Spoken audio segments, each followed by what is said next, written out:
So in the beginning, we obviously wanted everything. We're like, just give us everything. We'll fill everything. Nowadays, I think we're taking a step back. We're really good at warehouse positions. So we're really good at light industrial, anything warehouse related. That's where our niche is. That's where our people are at. We know people within those companies, and we can find them very rapidly, whether it's supervisor, director, operations manager. Yeah. And so we decided to just double down on that for now and kind of grow from that right now and master it. And then once we master, we can start expanding. So, all right. Welcome to Work Now's podcast, Humans of Staffing. My name is Savvy Singh, along with TJ Savvy, my co-host. We're here to talk to staffing professionals due to our own curiosity, to talk to recruiters, temporary workers, as well as owners, because we feel that the only way the whole industry can move forward is by us learning and teaching each other. And what better way to do it than in a podcast? And for the same exact parties involved, which is your recruiters, your owners, your clients, where has technology really impacted their lives? Where technology is today, and more importantly, where technology will be heading in the future. And that's the curiosity, Brett, that brought both of us together and to really have a one-on-one with industry professionals. So enjoy this conversation with our guests. Each one of them come from the staffing industry, and hope you get to learn something. Thank you.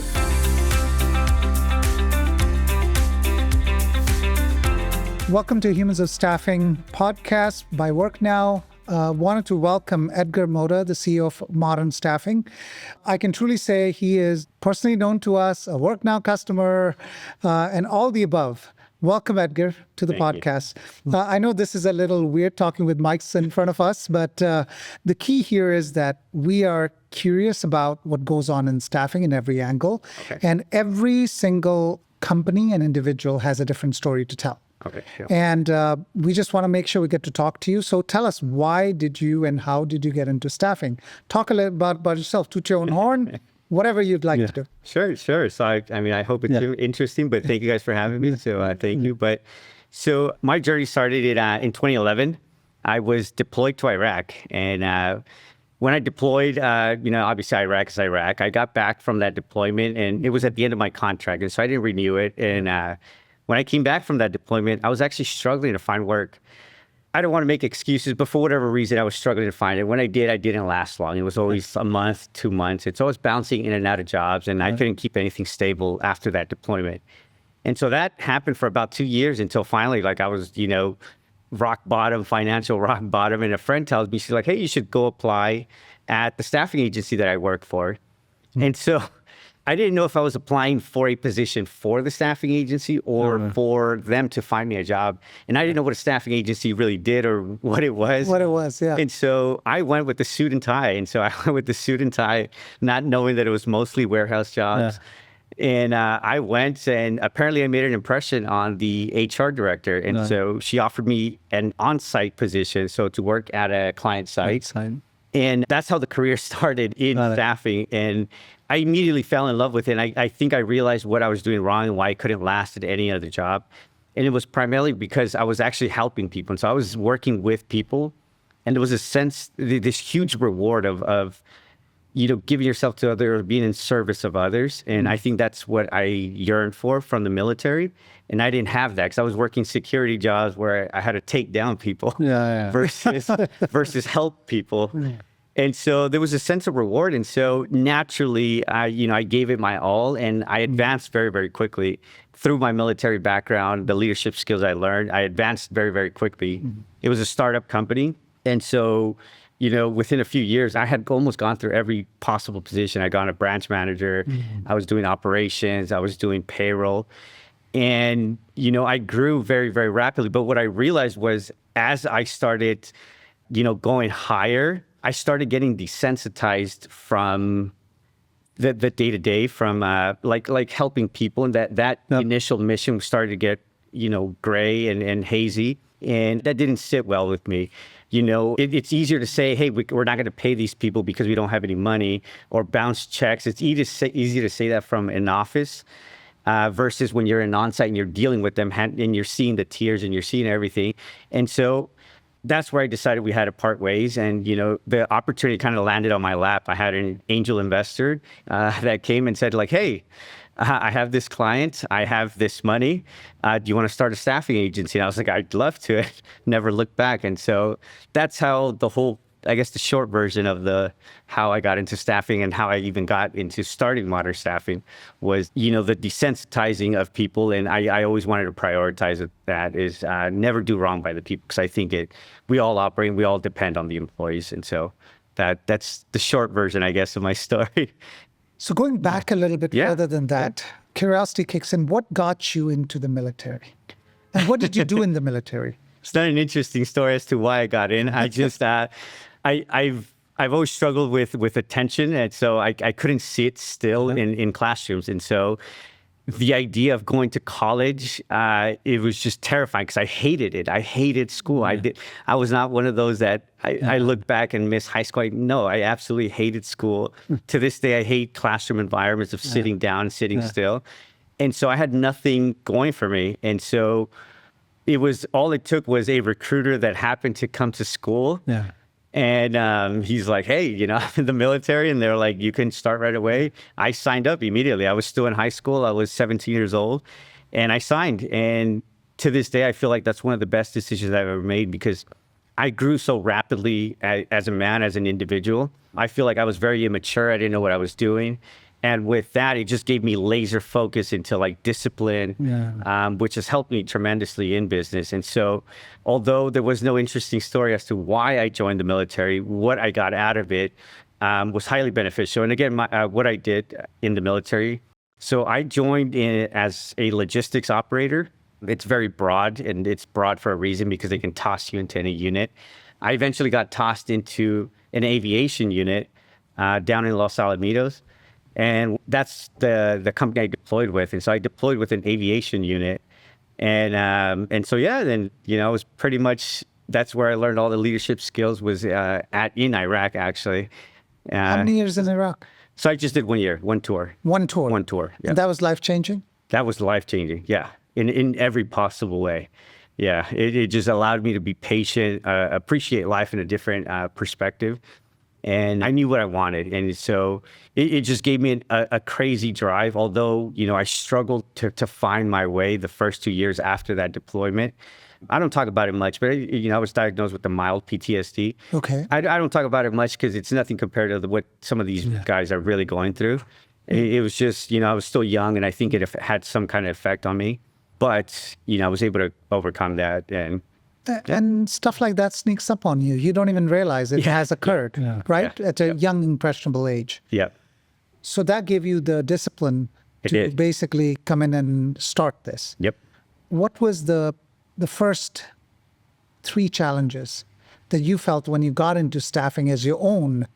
What were the 3 things that totally shocked you, like saying, here I am just as a temp, or I can be a recruiter working for someone, versus starting your own thing? Oh, that's a difficult one. What you could have... versus, it could be where, you, in your mind, you have this idea of running your own company as X. And then you start it and it's Y. Okay. It's the dream and the reality. The dream and the reality. Yeah, so I think I'd have to talk a little bit about a little bit more steps in between, but I think I know where you guys are getting to. So obviously I got the job, with the staffing agency, and I was with them for about 5 years. But in that time, I kind of always knew I was going to get into some form of business. I always saw that as a long-term goal. But I didn't mind working a 9 to 5. At the end of the day, you have to, get paid for stuff and everything. But during those 5 years, my wife and I actually started a photo booth rental company. Okay. And so we did that on the weekends because we obviously wanted the extra cash. And so we'd work Monday through Friday. And then on the weekends, we did this photo booth. And that was our first taste of a successful business. And I attribute all of that to my wife. Like, it was my wife that secured the loan to buy the equipment. She stood by me. She worked by me. And so I had attempted to start a business in the past, and it drastically failed. I ran out of money. And so my wife's a lot smarter with money, and so we were able to make it thrive. And so I naturally learned smaller disciplines on a smaller scale, photo booth rental company versus a staffing company.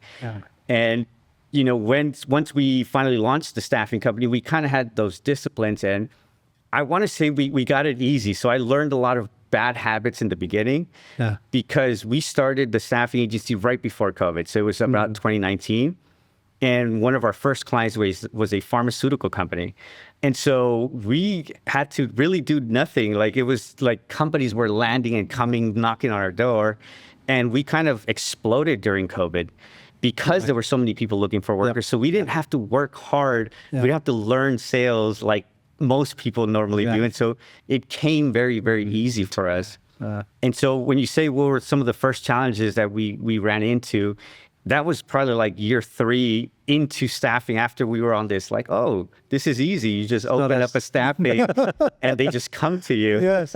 And, you know, our first real big challenge that I would say didn't let me sleep at night was when we had finally our first clients go bankrupt. And we had this AR that had to be paid back. And it was like, hard language, but oh shit, like now what do we do? Where's this money going to come from? We don't have it. We've been spending it like crazy. And I think that was one of the first ones we had to learn. It was like how to plan for that. Like that's part of the business plan. We thought it was just straight up all the time. And, you know, that was our first, you know, oh shit moment. So sorry for keep saying it, but, and so, yeah, that was one of my first challenges was learning to deal with bankruptcies or high risk clients. That may not pay you back. Yeah, we hear like compliance being another big one. You know, getting lawsuits and all that. That's what. Yeah. You know, workers' comp. I've always said that. You know, that's the business we're in, anyways. That's what they're paying you for is to accept the liability. We've been fortunate enough that we haven't really gotten any of the like civil lawsuits. So none of the harassment ones. We've been very good at dropping clients where we feel are not in the best interest of our employees, because at the end of the day, we're trying to protect our reputation. And so if we know a client is actively treating our employees bad, we'll say something, we'll speak up. And if they don't make any changes, we just pull out. You know, it's not really beneficial for us. And so I think that's what's protected us from like civil lawsuits or anything like that, or compliance or anything like that. But obviously workers' comp, that's always a given. That's part of the job. Looking at the atmosphere, you want to call it the climate of the business today, right? Where are you seeing, so there'll be a two-part question on my side would be in 2025, where do you see are the opportunities and the challenges as a business side? I'll be very honest. I've never been very good at planning or trying to anticipate or plan for the future. I think one, I'm not very good at it. And second, I'm always, it's a bad habit of mine, but I'm always like in fix it mode. Like what is going on right now? What needs to be fixed? What fire needs to be put out? And so I don't dwell on the future a lot because of that. And so it's hard to say. What I do think is that a lot of companies, and we only know this from our existing companies, is that they're very conservative about their staff. They're very conscious about like, do I really need 20? No, I'm probably going to try to figure it out with 10.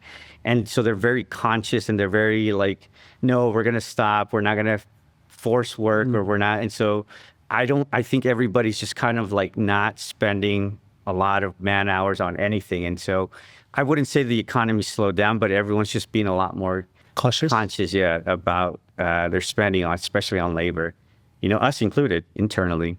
What steps would you take towards that expansion, right? Or whatever that goal is. Let's say, for example, you are saying that, yes, you're not planning, but should you be at this point in 2025 looking at expanding sales or reducing costs? Which way would you weight today?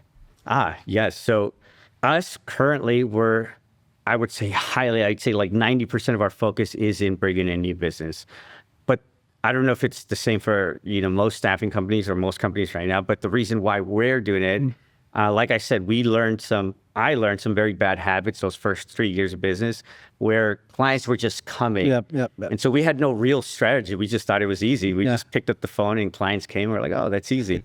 So now that we realize like, oh, it's not that easy. Actually, you do have to work and build rapport and try to find it. Like there's actual works and steps to sales, which I actually am not very good at sales. And so I'm going through this entire transformation process of myself and of my team of learning sales, learning to put out content, keep up with the new times. And so currently all our focus is in sales because we're not happy. I guess that's our biggest constraint. You know, we could see that there's drastic improvement that will have the biggest impact on our business is bringing in more sales. I think we're very good at keeping our clients. We're very good at filling orders, but the biggest constraint is we're not getting enough clients inbound. I know you're very, as I've visited your office a couple of times. You're hardcore on data, you're hardcore on systems, you're hardcore on tracking.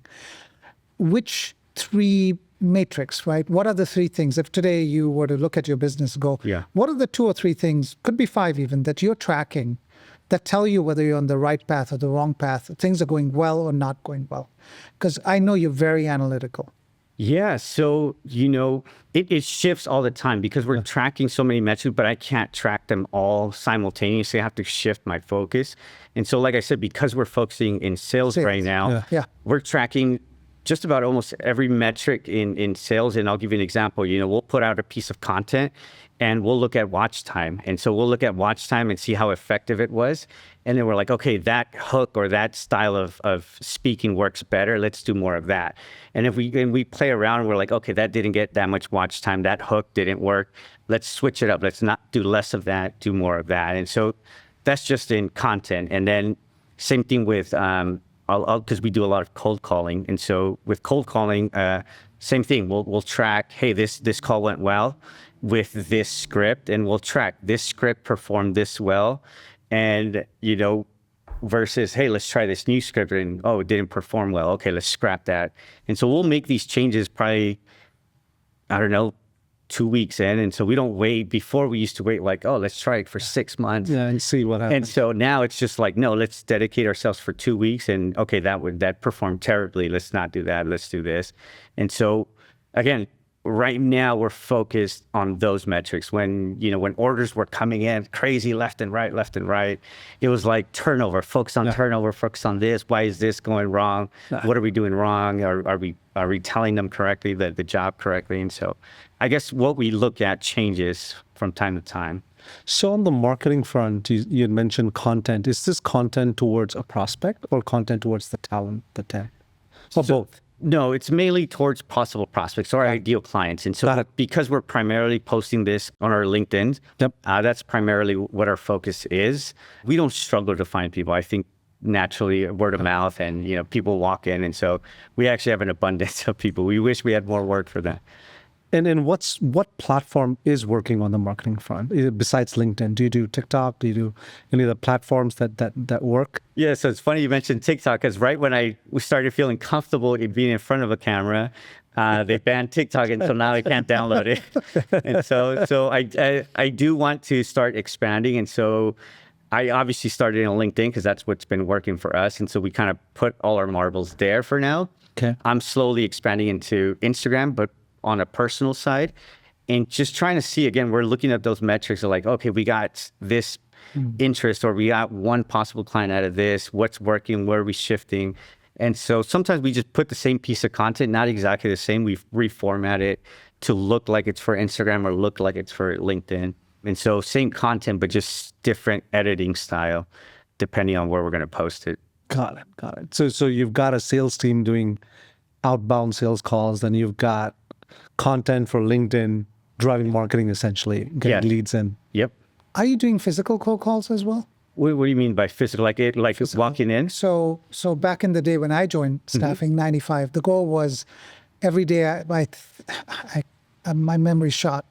I think it was like 30 different companies I physically visited. Yeah. And I walked in, got their cards, and then we got a little bit smarter about it. Then I would only go late when I knew the owners and the supervisors would be there. Yeah. Then we got a little smarter. Then we'd go from the back and ask the truck guy who's serving the food, who's here, get the 411. Yeah. Then you'd show up on Fridays, the day they're doing a check cashing on one of those check cashing trucks. Yeah. And figure out from there where the temps are and who the supervisors are and get something. Yeah. So these were the tricks of the trade back in the day.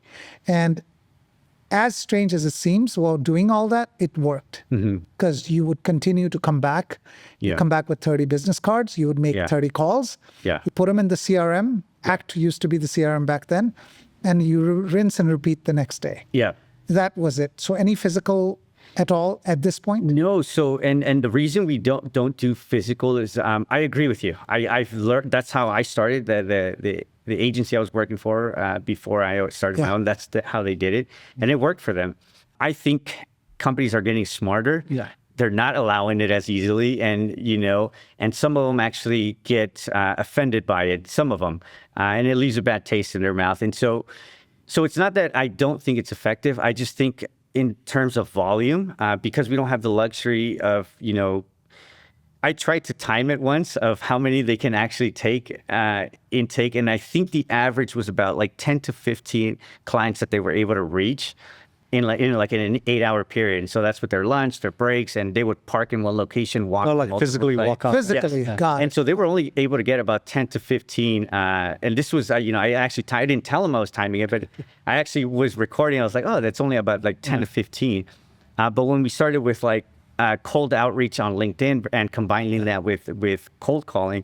And so because LinkedIn has a limit on how much we can messages we can send, the girls, I believe I've timed them, they reach out about 20 messages on LinkedIn and 80 calls on average for cold calling. So they're reaching 100 potential customers versus 15 by walking around. 100 touches. Yes, touches. Exactly. In a way, it's touches. Exactly. Right? Got it. And so that's what we're banking on, is more of the volume and trying to get more volume versus the walk-in. And so that's why we're currently not doing it. What's your ideal customer at the end of the day? If you had to build out a perfect customer today? In the beginning, we obviously wanted everything. We're like, just give us everything, we'll fill everything. Nowadays, I think we're taking a step back. We're really good at warehouse positions. So we're really good at light industrial. Yeah. Anything warehouse related, that's where our niche is. That's where our people are at. We know people within those companies, and we can find them very rapidly, whether it's supervisor, director, operations manager. Yeah. And so we decided to just double down on that for now and kind of grow from that right now and master it. And then once we master, we can start expanding. So our ideal client would be anyone in light industrial, so manufacturing, obviously logistics, 3PL. Any geographical area that you want to focus on versus not? I think there's so many in Southern California that we still haven't reached our peak. It's just there's so many. And so obviously if there's an opportunity somewhere else and they're willing to give us a shot, yeah, we would go. But I think, again, to not stretch ourselves thin, especially in this kind of economy or market that we're in, we were kind of just keeping our resources tight. Let's just be efficient with what we have versus, hey, we have a ton of money right now, let's go out and explore. That was in the first 3 years. We were like, hey, we have an abundance of cash, let's explore new ideas. Right now, it's like, hey, we don't know, things are uncertain right now, let's just be resourceful and with what we have and make the best of it. What is the one biggest pitfall for a staffing agency? What is the one thing that you should watch out for in this business? Every business ours is technology, right? What is the one thing service can't be down, right? Yeah. That's our... It's like basic 101. 101. Our systems can be down. Right. They run 24/7, right? Yeah. So it's funny you said that because I'm actually thinking of putting out a piece of content about this. And the only reason we know this is because the last few clients we've been getting and the last few conversations with prospects that we've been having, the most common, it varies. And so, in the past, it was like, oh, we're not getting the people on time. We're not getting the people. Lately, the last year or so that we've been prospecting, the most common reason that we're coming in to replace another agency is because communication. We're like, well, tell us a little bit. Communication is very broad. Can you give me an example of what happened?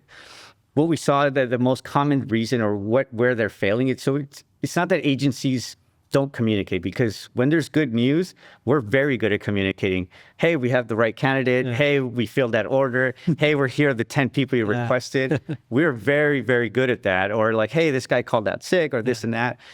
But whenever there's bad news, they disappear. No one's answering.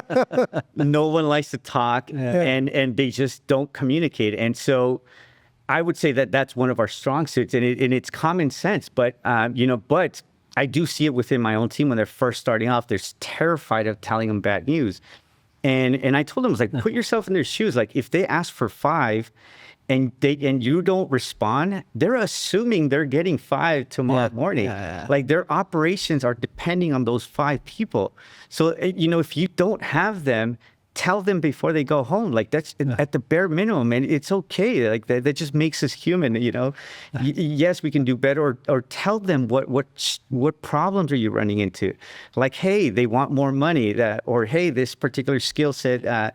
They don't want to work with this, or they don't want to do over. Like, just communicate, but tell them like, hey, I don't have those 5 people right now.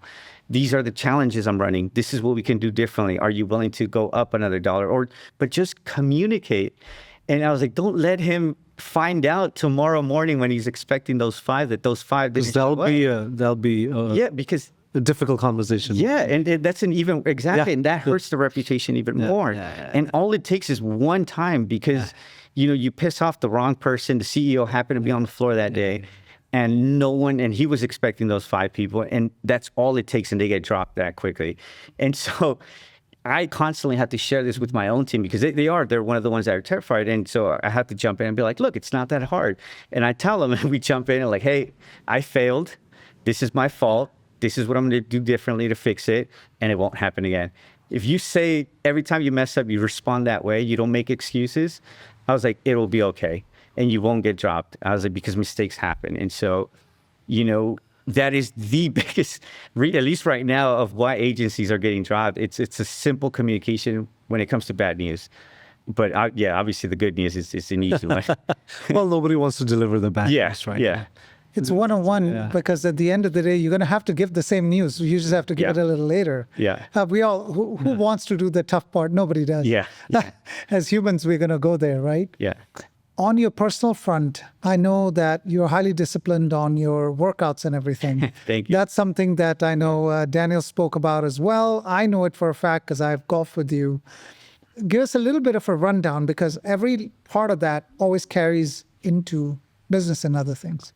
Yeah, so, obviously after the military, I loved the shape that I was in. That was probably the best shape of my life. And I always wanted to maintain that. Like, I knew how hard I worked to get to that point. I knew it was possible. And so I always wanted to maintain that. I know when I was bouncing between jobs and then staffing, and then I had a job, then I had, on the weekend, I had the photo booth. I actually fell like pretty bad. I had gained like 30 pounds. And so I was pretty overweight for my standards. And it was difficult. I was always trying to work work out in the afternoon, and it wasn't working. And so it wasn't until I read, I think it was Is it the 5 a.m. club? Is that the Robin Sharma? Where he runs in the morning or something? Yeah, it's either Goggins or someone else. Yeah. And so I was never a morning person. I absolutely hated the morning. I was always working at night. And so I slowly started making that transition. And I've been working out in the morning for 2 years now, and it's still pretty difficult. And so, but what it came down to was just going to sleep on time. And so that took a little bit of while. And so I trained my body by just taking melatonin like around 8:30. And so I crashed by 9. And that allows me to be very well rested by, I wake up at 5, work out 5:30 to 6:30. And nobody's bothering me. No emails are coming in, no calls are coming in. And it's the best way for me to work out. Do you work at home? Do you go to the gym? No, so because my brain is always thinking about business and everything, I absolutely hate the gym, because I have to plan my workouts. Mm-hmm. And so it requires thinking. And so the less thinking I have to do, the better it is for me. And so that's why I joined a CrossFit gym, mainly because I like working in group environments. For the competition, the competitiveness, and second, for the planning. I don't have to plan. I just show up, look at the board, okay, do it as hard as I can, and go home. And so it's a very quick process. I just go in, do my 1 hour workout, walk out, and I get the workout that I need and what I'm looking for. And it requires less thinking. That's very interesting. So he's talking about less thinking, right? Yeah. So the way I do it is when I go to the gym, I don't plan at all. Yeah. Because I don't want to think what I'm going to work on. Whatever is free, I'll just hit it. Yeah. So I look at it that way. Yeah. I just don't want to think about it. I got 45 minutes. I'm going to work out. I mean, not that I will work out the same body part 3 times in a row. Yeah.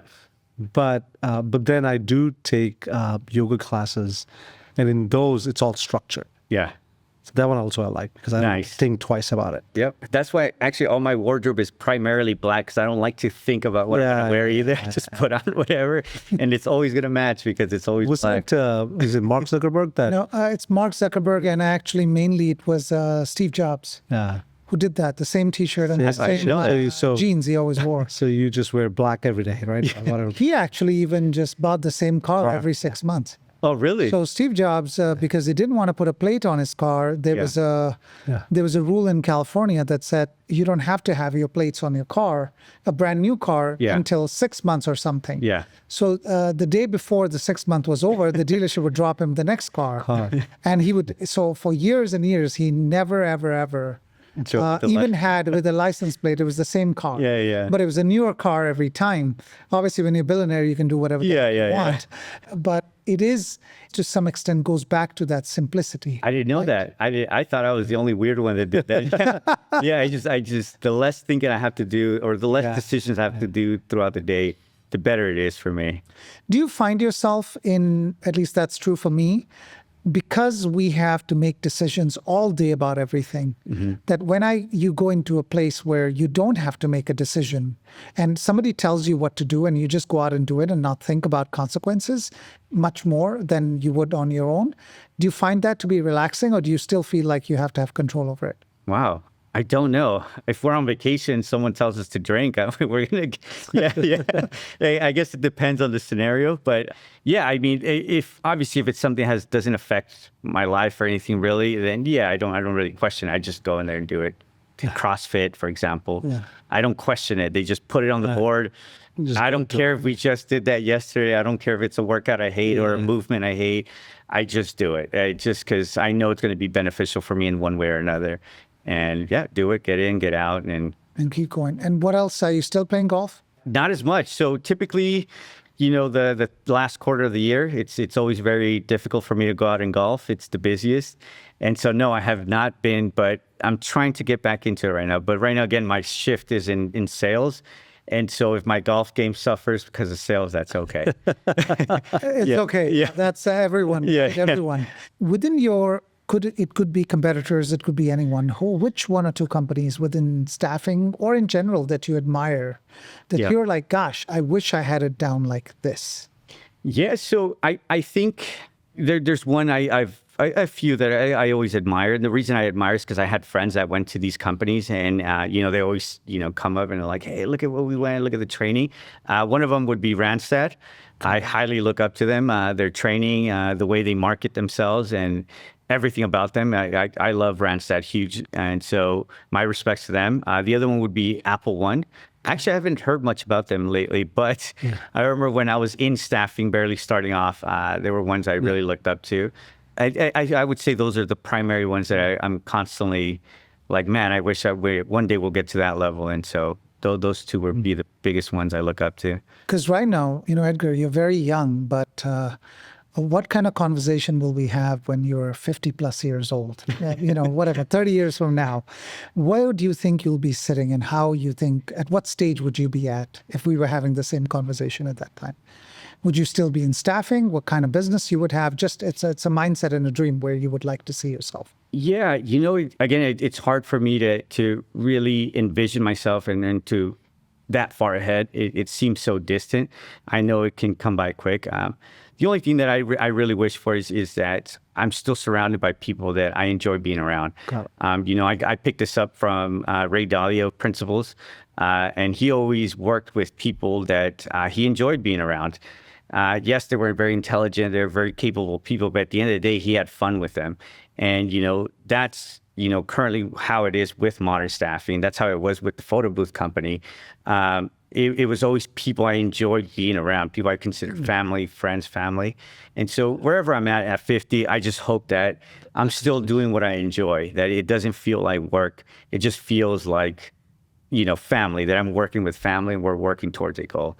And so that's really what I hope for to be in 50. So we always ask everyone, right? Where are you currently using AI anywhere in your process, or do you plan on using AI? So we use it religiously, actually. So we've been playing around with AI probably since ChatGPT first came out.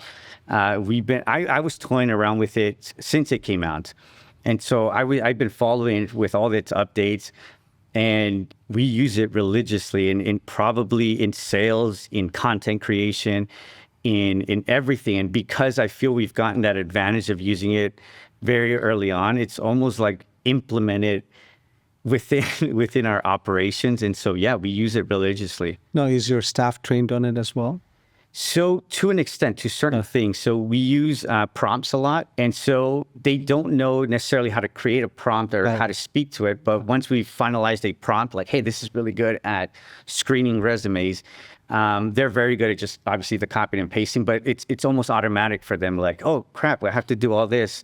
I already know the AI that can do it and handle it, and it just does it for them. And yeah, it's helped us out a Especially lot. on the sales marketing front, right? Where your focus is at today. Creating content is where ChatGPT first when it came out. That's where the initial focus was. But now, data analytics, there's so much out there with AI now. Yep. Now we use for content creation or responding to sales tactics in LinkedIn. We actually use Claude. Yeah. So you're going full speed ahead with it? We've been using AI for a while. Yeah, we've been using it a lot. Still experimenting with it. Anything we do, it's like, oh, can AI do this? Yeah, why not? It will change. It is, yeah. I think it will change your entire organization. Edgar, if there was one word, image, or phrase you could put up on a billboard, and every TV on earth is going to show it, and every screen has this, and you have full control over it. You're controlling the world, like Mini-Me was trying to do. So what would it be? I know it's a tough one, and there's no right or wrong answer in it. What would you like the world to know? And we get answers from all kinds of spectrum, right? What it would be. What's your idea on it? I mean, it sounds cliche, but I mean, I'm a big fan of Nike's slogan of just do it. Yeah. Because ever since I got into business, obviously I talk about it in my social media and everything. So obviously I have a lot of friends that always approach me like, hey, I have this idea. I have this crazy idea or this. And but it always dies there. It just dies at the idea part. And I don't know what they're terrified of. And I always tell them, like, just do it. Yeah. And a lot of them will tell me, like, hey, I have this idea and I already have a possible client. I was like, what are you waiting for? He's not going to be there forever. Like, he's not going to, you'll figure it out. He's telling you, hey, here's some free money. And you're telling him, I'm not ready for free money. I was like, just do it, and you'll figure it out along the way. And they're like, oh, but what about this permit and this city thing? And I was like, you'll figure it out. Like, just launch first, start, fulfilling the service or providing the product, whatever it is. And as you start falling, you'll start learning, you'll start adjusting. Like, oh crap, I really do need that, that permit, or I really do need that office, or oh, I do need that phone, or whatever it is. And so, I think a lot of people are just. I actually don't know what holds them back. And I just wish more people just were willing to just try something and fail along the way. And so if I could convince people, it would be just do it. And it's cliche, but it's that simple, I think. It really is the simplest things in life. On the future, 2025 or beyond, I know you're dabbling into businesses all the time, looking at it. Which business do you think has a future? What's something that you think people are either, like COVID had, online, everything became big. Yeah. That was where you were. Where are you seeing in the next couple of years? Seeing where we are politically, commercially, everywhere we are. What businesses you think, one or two businesses that it's turning your wheels that say, oh gosh, this is going to be a good business to be in the next couple of years? Yeah, so, I noticed this last year. And so, I don't know if you guys know, so we acquired a laundromat. Yep. So it's a random... That's why my question came about. So it's a very random business, but it's a long story. But the main reason why we went into the laundromat business was because the staffing was very volatile. It taught us right away, we're like, oh crap, we need something steady in case... anything happens, because we've seen everything happen in this industry. So we're like, in case anything happens, in case COVID comes back, we needed backup. And so we needed something steady. And the least volatile business we saw from researching was a laundromat. So we went into the laundromat business. Didn't disappoint. It's been, producing. But when the laundromat came with its problems, HVAC problems, I needed electrical work, plumbing work, all these trades that used to be very common back in the days, I struggled. I struggled to find a good plumber. The plumber I used would be busy or fully booked. Yeah. And then I tried to find someone else, and he was somewhere else in the city because they're in high demand. Same thing with my HVAC guy. Like I used him once, and then it was impossible to rehire him because he's just so busy. And they're just taking the biggest jobs because there's not that many. So when you say where all the money's at right now, they're literally swimming. They could name their price because no one's competing with them. No one is starting plumbing businesses. No one's competing with, electricians that are making their own trade. I know many electricians that started with a company and then they started getting all these side jobs. Now they make more on side jobs, and so they quit their company. And so it's these trades that everyone seems to have forgotten about. And there's so much business there. I mean, we were throwing money at our HVAC guy to come and fix our AC during summer, and they were in such high demand, and no amount of money was going to get him to come because he was already fully booked everywhere. So think about it. A good friend of ours had a main plumbing, meaning the main water line that comes to the home. It busted outside. Yeah. The quotes were from $2,000 to $15,000 For the same job. Yeah. Well, the gentleman who came and fixed it just said, listen, I'm not going to give you a quote. Let me just fix it and I'll deal with it later. Yeah. For them, it was thank God, because being without water for a day or two, you can shower somewhere, nothing. The kids are going everywhere, right? Having to shower, getting a hotel room. It really came in home. So in this AI world, the skills are going to suffer. And anybody who can master those skills is probably going to name their own price. Yeah. I believe in it by now because those skills no one's learning anymore. Yeah. And I wish more. So the Germans have not an internship. There's a program that you go through for a year. Yeah. In any skill that you want to get into, you go figure it out first before you go get a chemical engineering degree, before you get an automobile engineer. You go out and work. Yeah. And you do these not only internship programs for a year because everybody would know it. I think the rush to get to college too quickly actually ruins the entire experience of what you really might have liked or not liked. Oh, wow. That's genius, actually. Yeah. I didn't know that. Because real world is different, right? Yeah. The degree. Right? How would you know that you like chemical? You may love the thrill of business till you get into it and you get brutally. It's a tough world out there. Yeah. But what you're welcome to give shout outs to whoever you need to. It's your landscape at this point.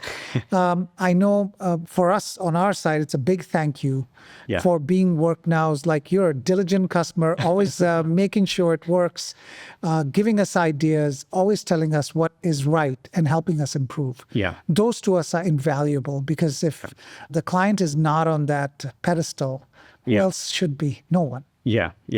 You drive the car for us in that way. Yeah. So that's a big thank you from our side. Hence why we are sitting here, because we truly admire you in doing what you're doing. Thank you. But on your side, any shout outs you want to give out to your staff, to your clients, anybody, you're more than welcome to. That makes this is your marketing and sales pitch to some extent. Oh, wow. Yeah, no, I was not prepared for this. I think more than anything, I always want to thank my staff. My wife too. She's always been by my side, even my darkest moments. But obviously my staff, I'm nowhere near trying to take any of the credit. I think if it weren't for them, I wouldn't be here because, they work hard. They work long hours. They even work on their off hours. And so this is all them. It's a philosophy I always believed in. They're much more skilled in recruiting than I am. They're much more skilled in sales than I am. I've been fortunate enough that I've actually only hired a few people, and they all started hiring themselves. They all started finding themselves. And so this is all to them. And if there's anyone I want to thank, I think it's my team. They've stuck around through the ups and downs, and they're still there. And I've asked them sometimes, like, "Hey, what made you guys stick around through that really dark time we just went through?" And they just see the passion and of all of them. I think they deserve the biggest round of applause of everybody. And I think if there's one shout out, it's to them. And obviously, thank you guys. You guys have been great. The reason we went with you guys is because you guys were willing to to customize the clock the way we wanted, which no one was willing to do. We were like, hey, we want this button or we want this report, and no one wanted to do these things. And we thought they were like very basic stuff. And I know there's a lot more complexities to software, but no one at least was willing to listen to it. It was just like, oh, submit this ticket, and it would just get lost in the void. And so there's never a time to improve. There always is a time to improve, right? Yeah. Just like in business, they say, is it a good time or a bad time? It's always a great time to do business, right? Yeah. Because opportunities and, one door shuts, the another one opens. So to us, it is that we fundamentally do believe that the client is, if we cannot help you grow your business or save money, we're not doing our job. Thank you. Yeah. Because you go and you thrive. Yeah. We thrive. Yeah. If you don't thrive, what's the use of having an amazing software and an amazing team? For us, it's the team that runs it. And it's that ecosystem that comes from leadership. Yeah. And part of our goal here is to make sure that even we are able to talk to recruiters, we are able to talk to back office individuals, that this really was our kick and the stuff we love. Yeah. And now we get to actually sit and talk, and it's recorded, because what happens, you and I spoke maybe 6-8 months ago, a year ago. Yeah. We play golf, we enjoy ourselves, we talk about many things, but a lot of that stuff is lost in translation or history, or you just forget. Yeah. Yeah. This is a great way to memorialize what we're doing. Yeah. And really talk about things that matter, because at the end of the day, pretension only goes for so long. Yep. Yeah. Every company's true DNA shows itself in good times and in bad. Good times, I say, because they get arrogant. Bad times, I say, they do scrappy work to take shortcuts. Both places show you your character. Yeah. And if you're sure about what you're doing, then that should not matter. Yeah. Good or bad times, you're still going to do the right thing. Yeah. So thank you so much. Yeah, it was a pleasure. Really talking to you, appreciate it, Edgar. Thank you guys for having For me. you being here. It's a thank pleasure. you. Yeah. Thank you. Thank you so much. Of course. Thank you.